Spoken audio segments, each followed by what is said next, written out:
So you've gotten started on your fitness/weight loss journey and you know exactly the things to do to get to your goal. And you're doing those things.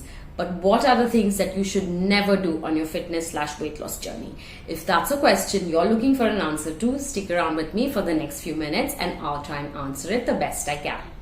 For those of you who don't know me, hi, I'm Bhavika. I'm a holistic health coach and the founder of Ascend with Bee.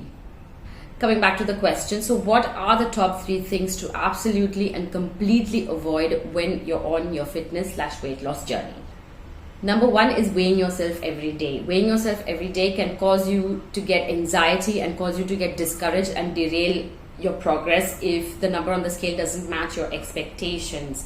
How much you weigh at a specific time of the day, on a specific day of the week or month, depends on a lot of factors, including hydration, how much water you've had, what you eat, when you eat, and even your hormones.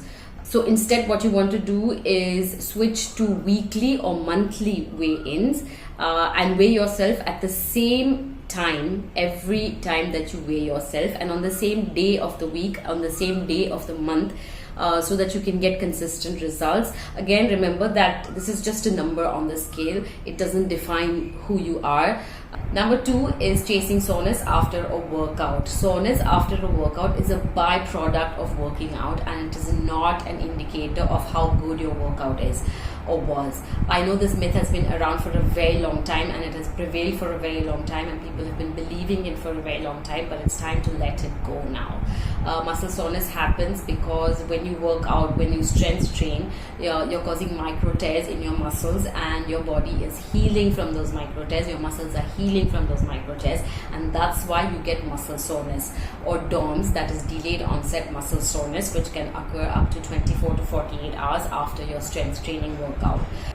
Muscle soreness can occur for a variety of reasons. It can happen if you are new to working out and strength training. It can happen if you've gone back to the gym to strength train after a break. It can happen if you're working out a specific muscle group after a long period of time. It can happen if you've increased the frequency or the intensity of your workout. It is not an indicator of how good your workout is. It is just a naturally occurring process. So if you want to track your progress, stop chasing muscle soreness because it is not an indicator of how well you're working out. Instead, what I would recommend is that you focus on whether things feel lighter when you lift them now than when you did earlier. Can you hold a plank for longer than you did earlier? These are better indicators of your progress than chasing muscle soreness when working out.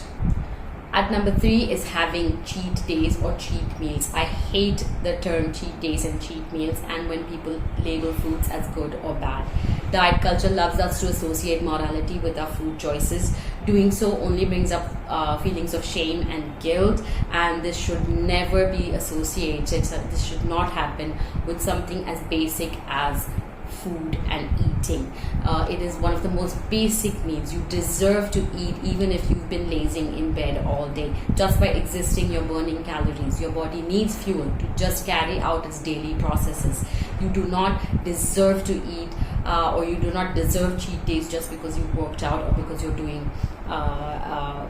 any sort of physical activity. You deserve to eat regardless. Cheat days or cheat meals are often counterintuitive and counterproductive because when you have a cheat day or cheat meal, it brings up intense feelings of guilt and shame, which can then lead to a very rigid few days when it comes to food, where you're tracking your food down to the last macro, down to the last calorie, where you're restricting your eating.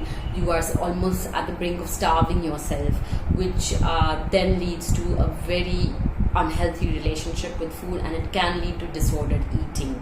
So this does not have a place in a healthy, fit lifestyle at all. Eat your treat, honor your cravings, be mindful of what you're eating when you're eating, and you are golden. You do not need a cheat day, you do not need a cheat meal. You can eat your treat any day of the week you like if that's something that you really want. Another thing that you want to be mindful of is the domains of eating. So there are 4 domains of eating that as human beings we have. There is the physical domain of eating, where you eat when you are hungry.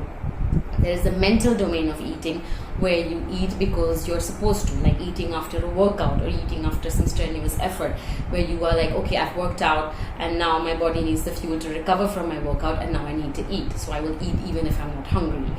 Number 3 is emotional eating. We're all well aware of that. We eat when we're sad, we eat when we're happy, so that's the emotional domain of eating. And the 4th is connection, where you are with a group of friends, where you're with your family, you're enjoying a meal and everybody's sitting around, you're having a laugh, you are drinking, and it's the whole atmosphere, and you tend to eat a little bit more than you would usually would, which is perfectly okay, as long as you know in the moment why you're eating, what you're eating, and you're mindful, and you know that you're doing it from such and such place. It is completely okay. Stop guilting yourself. That's it for today's video. I hope you enjoyed my content. If you do, I would love it if you could hit the like and subscribe button, so that I can continue producing a lot more content for you guys. I'll see you next time. Thanks for watching. Bye.